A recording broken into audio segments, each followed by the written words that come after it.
Hi guys, I just did a class on Facebook and I thought since this is my favorite platform here, I would jump on here and I would do a little bit of the content and share a little bit of it here. So hold on. The class was called Revolutionary Hair or Revolutionary Reds, the 3D effect. And it's about creating 3D reds, things that have a lot of depth and dimension and a lot of movement. It started originally when we created this. It was about getting reds to hold hair color.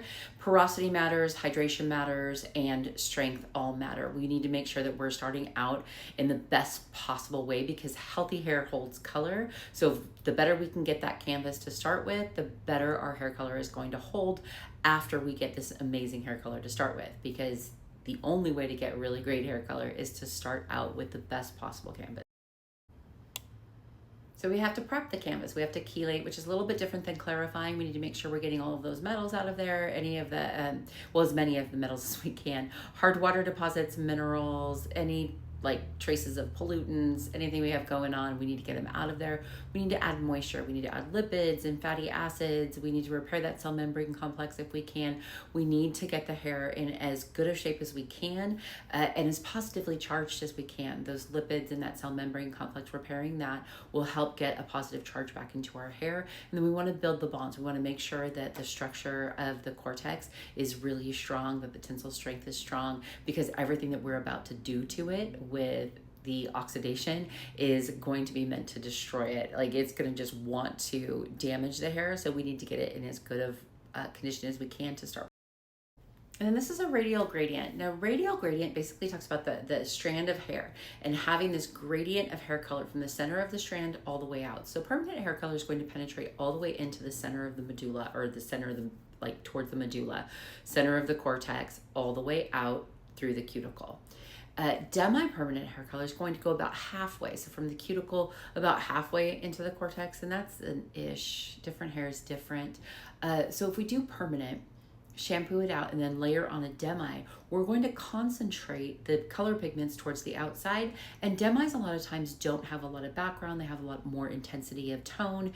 And so we can get we can customize the chroma or the hue or the intensity of the look that we're going for.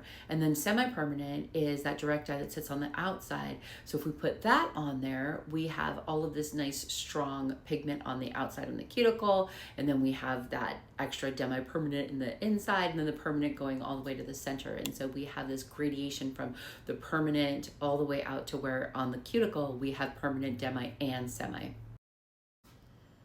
It kind of looks a little bit like this, where you have that permanent all the way out, and then you have the demi-permanent and then the semi-permanent. And what's nice about that is the semi-permanent is the first one that's going to start to fade. So when the environmental, exposure starts happening, heat, light, all of that good stuff, we start brushing it like crazy, and I don't know, just exposing it to a lot of stuff.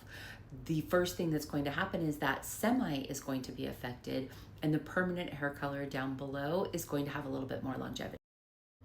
Next, we have pattern, placement, and palette. And this is like, these are the three things that I look at every single time. The pattern is going to be like, what are the techniques in the order and the frequency that we're doing them, like slice, weave, slice, weave, tip out, slice. What are we doing? What's the technique? What are we doing? How often are we doing it? How are we putting it on the head? And then placement is going to be where those techniques are placed on the head, either up here on the crown, on the side, back below the occipital.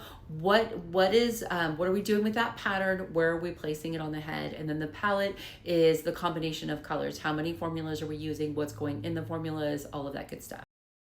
Specifically for the 3D reds, the pattern is a global. It's just scalp to ends, but it's utilizing that radial gradient. So it's utilizing the layered technique of that global. So a permanent, and then a demi, and then a semi. The placement is going to be in interlocking triangles. So you kind of see that picture there. So you have these triangles all over the head, and you've got all the different colors in there, so that like you can see where these triangles are, like this is going to drape over the color below it, so you're not going to see where it stops and starts. And then the palette, we utilize 3 colors. Usually utilizing odd numbers is best artistically, just it's pleasing to the eye. So we're utilizing 3 colors. We're going to use a base, which is a 6 red, and then we are going to skew it slightly warm with a little bit of copper. And then we are also going to skew it a little bit deeper and cooler with a little bit of red violet, a little bit of a darker red violet. So we'll have a base of a 6 red and then a little bit of a red copper going just skewed slightly lighter, and then a little bit of red violet skewing slightly darker. So lighter, warmer tones, they give the illusion of movement forward. They advance, they're coming at you.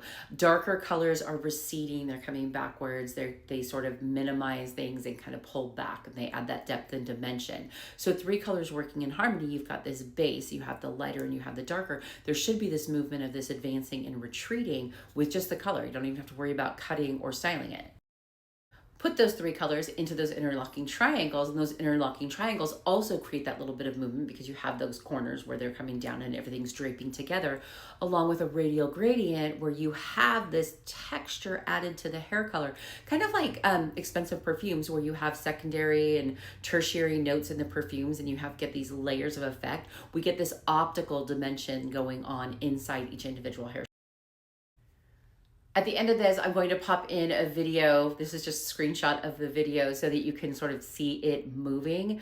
But that is basically the 3D effect. If you want to see the entire class, let me know. If you're a hairstylist, I can get you into the education group on Facebook, and you can see, I think it's about 45 minutes long. So I guess it will let me be here. So this is it in the sunshine, moving in the wind. You can see how those darks and lights play together, but it's generally all over one color. So if you want to see the whole thing, like I said, let me know and I will get you an invite to the group.